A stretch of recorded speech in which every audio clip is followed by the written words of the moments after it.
Fresher में आप जावा के थ्रू मत जाओ। Hello everyone, welcome back to the blog. फिर से एक नए ब्लॉग में आपका स्वागत है। क्या हाल है? आई नो कि जावा के बारे में आपको भी कभी ना कभी किसी ने बोला होगा। भी एक अच्छे डेवलपर से बात करोगे तो वो सबसे पहले आपको सजेशन देने वाले हैं जावा प्रोग्रामिंग लैंग्वेज के बारे में। ऐसा क्या है जावा में कि क्यों इतने सारे लोग आपको जावा पढ़ने के लिए बोलते हैं? चलो आज के इस ब्लॉग में आपको पूरी चीजें बताता हूँ। गाइस, मेरा नाम फैजान है, मैं as associate software engineer Noida में जॉब कर रहा हूँ। किसी भी एक प्रोग्रामिंग लैंग्वेज को सीखने से पहले उसके पूरे स्कोप को जानना बहुत ज्यादा जरूरी। सिर्फ हम जावा पढ़ लेते हैं तो क्या हमें प्लेसमेंट मिल जाएगा? अगर हम जावा पढ़ना स्टार्ट करते तो कितना पढ़े? या जावा तो बहुत बड़ी प्रोग्रामिंग लैंग्वेज है, बहुत टफ प्रोग्रामिंग लैंग्वेज है, कब तक पढ़े और कितना पढ़े?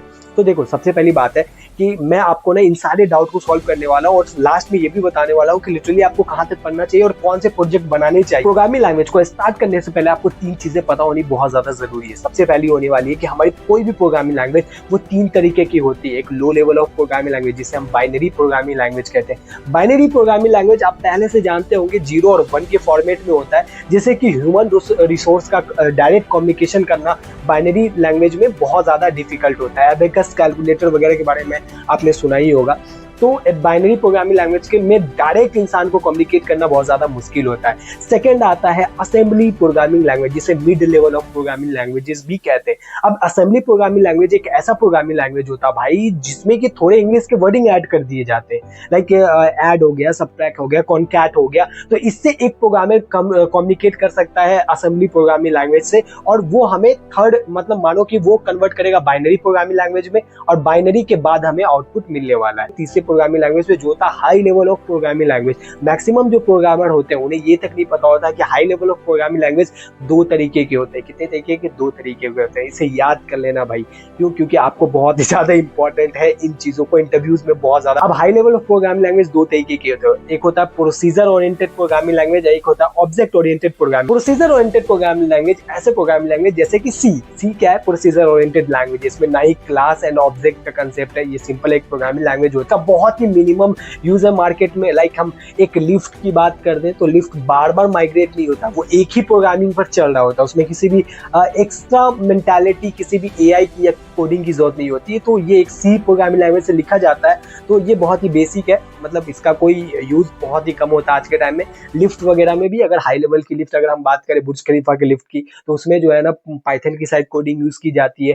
तो ये सारी चीजें मतलब थोड़ी समझने वाली है, और कुछ रिसर्च आप भी अपने तरफ से कर लेना। अब एक ऑब्जेक्ट ओरिएंटेड प्रोग्रामिंग लैंग्वेज एक ऐसी प्रोग्रामिंग लैंग्वेज होती है जो कि रियल वर्ल्ड पर काम करे। एक घर को बनाने के लिए हमें सबसे पहले एक नक्शा का जरूरत पड़ता है। तो एक जो मैप होता है, उस मैप में हम बहुत सारी चीजें देते हैं। 2 BHK रूम बनाना है, क्या क्या बिहेवियर होने वाले हमारे घर का, क्या क्या फीचर देने वाले हम अपने घर में, लाइटिंग देने वाले, सीमेंट देने वाले, ईंट देने वाले, जो भी एक ब्लूप्रिंट हम तैयार करते हैं, उस ब्लूप्रिंट को, उस मैप को जो है ना क्लास कहते हैं। और उसी क्लास का जब एक फिजिकल इंप्लीमेंटेशन हो जाता है और एक पूरा का पूरा घर बनकर तैयार जो हो जाता है, उसे हम ऑब्जेक्ट कह सकते हैं। लाइक एक ह्यूमन बॉडी है, एक ह्यूमन बॉडी को तैयार करने से पहले इसकी पूरी फंक्शनैलिटी लिखी जाती है कि लाइक इसकी क्या क्या फंक्शनैलिटी होगी, क्या क्या होगा, और इसका जो एक फिजिकल इंप्लीमेंटेशन होता है उसे हम कहते हैं यार ये एक ऑब्जेक्ट बनकर तैयार हो गया। आप भी एक ऑब्जेक्ट हो, हमेशा याद रखना। मैं आ गया हूँ कॉलेज विद्या की वेबसाइट पर। देखो यहाँ पर बहुत सारे यूजी पीजी के कोर्स देखने को मिल रहे होंगे, तो मैं एमसीए को सिलेक्ट करता हूँ। यहाँ पे एक बेसिक सा फॉर्म दिख रहा है, इसे फुलफिल करने के बाद आपको छोटे छोटे क्वेश्चंस का आंसर देने होंगे, जो कि आपके कॉलेज को फाइंड आउट करेगा किस कॉलेज में आपको एडमिशन लेना है। इनकी एआई मॉडल आपके क्वेश्चंस के हिसाब से पूरी की पूरी कॉलेज की लिस्ट दे देगी। जितने भी कॉलेज हैं वो सारी की सारी गवर्नमेंट अटेस्टेड और साथ में NAC++ एफिलिएटेड है। आपके माइंड में आने वाले सारे सवालों का जवाब यहाँ पर आपको मिलने वाला है। कनेक्ट यूनिवर्सिटीज पर क्लिक करते ही आपको यहाँ पर दो ऑप्शन देखने को मिलेंगे। पहला तो होगा डायरेक्ट आप यूनिवर्सिटी से कनेक्ट कर सकते हो। सेकंड,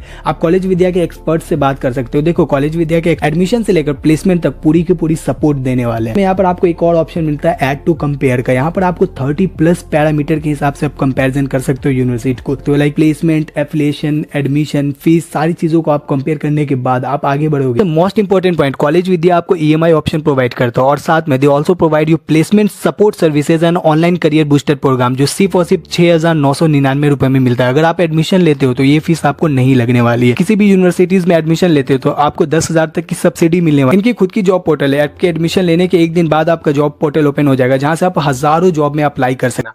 तो यही सिंपल सा फंडा है क्लास एंड ऑब्जेक्ट का पंगा, जिसे हम ऑब्जेक्ट ओरिएंटेड प्रोग्रामिंग लैंग्वेज कहते हैं। में आता सी प्लस प्लस हो गया, जावा हो गया, पाइथन हो गया, और भी बहुत सारी programming language, C sharp, dot net, जितनी भी वो सारी की सारी प्रोग्रामिंग लैंग्वेजेस जो है ना ऑब्जेक्ट ओरिएंटेड प्रोग्रामिंग लैंग्वेज होती है। अब जावा एक ऐसा प्रोग्रामिंग लैंग्वेज है जो कि ना तो पूरा का पूरा 100% ऑब्जेक्ट ओरिएंटेड प्रोग्रामिंग लैंग्वेज है, और ना ही ये ऐसा प्रोग्रामिंग लैंग्वेज है जो कि प्रोसीजर ओरिएंटेड प्रोग्रामिंग लैंग्वेज है। यानी इसे बीच का बनाया गया, बिल्कुल ये एक ऐसा लैंग्वेज बनाया गया जिसे बीच का बनाया गया, जिसमें दोनों कॉन्सेप्ट दिए गए। अब इसका कंसेप्ट का रीजन क्या पता है? डाटा टाइप दो तरीके के होते हैं, एक प्रिमिटिव डाटा टाइप, एक नॉन प्रिमिटिव डाटा टाइप। अब प्रिमिटिव और नॉन प्रिमिटिव दोनों डाटा टाइप को ये फॉलो करता है जावा। इसी वजह से इसको जो है ना 100% ओरिएंटेड प्रोग्रामिंग लैंग्वेज नहीं कहते हैं, लेकिन ये है ऑब्जेक्ट ओरिएंटेड प्रोग्रामिंग लैंग्वेज, और नहीं ये ऐसा है कि प्रोसीजर ओरिएंटेड प्रोग्रामिंग लैंग्वेज है।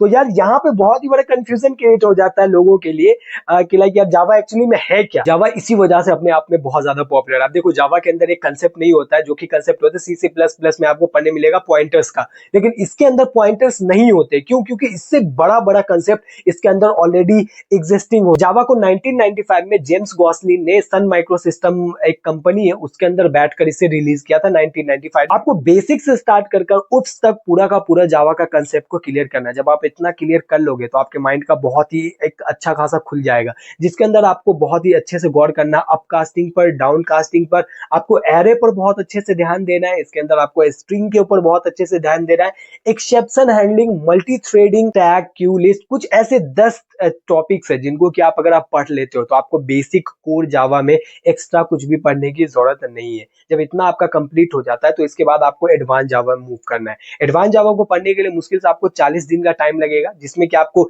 जेडीवीसी और सर्वलेट, ये जेडीवीसी सर्वलेट आप पढ़ सकते हो। जेडीवीसी मुश्किल से 10 दिन का कंसेप्ट है, अगर रटना चाहो अच्छे से तो आप रट सकते हो। जेडीवीसी के बाद सर्वलेट पढ़ लेना, और उसके बाद एक कंप्लीट प्रोजेक्ट बनाने के लायक आप बन जाते हो। अब एक प्रोजेक्ट कैसे बनेगा? तो इसके लिए आपको सबसे पहले HTML, CSS और जावास्क्रिप्ट पढ़ने। HTML बहुत ही कम पढ़ना है, बहुत ज्यादा नहीं पढ़ना है। आपको CSS बहुत ज्यादा नहीं पढ़ना है, इतना पढ़ना है कि आपको इंप्लीमेंटेशन आ जाए। जेएस आपको बहुत ज्यादा नहीं पढ़ना है, जेएस में आपको इवेंट्स तक पढ़ने। इवेंट्स जितने भी आपको याद हो जाए वो सबसे बेस्ट है, इससे ज्यादा बिल्कुल भी दिमाग नहीं लगाना है जावास्क्रिप्ट के अंदर। क्यों? क्योंकि ये एक बहुत ही बड़ा समंदर है, इसमें अगर घुसते जाओगे तो आपका कब टाइम बर्बाद होगा, आप कभी भी नहीं जॉब कर पाओगे, कभी भी आप इसके पूरे कंप्लीट डीप तक नहीं जा पाओगे। तो आपको कंप्लीट करना है पूरा का पूरा इवेंट्स। मैंने यहाँ पर प्रोजेक्ट का अपना लिस्ट दिया है, इस प्रोजेक्ट को आप पूरा का पूरा कंप्लीट करो। अब इसके बीच में आपको एक डेटाबेस का जरूरत पड़ेगा, तो डेटाबेस के लिए माईसीक्वल सबसे बेस्ट है, आप माईसीक्वल पढ़ लेना, तो इसके बाद जॉब मिल जाएगी।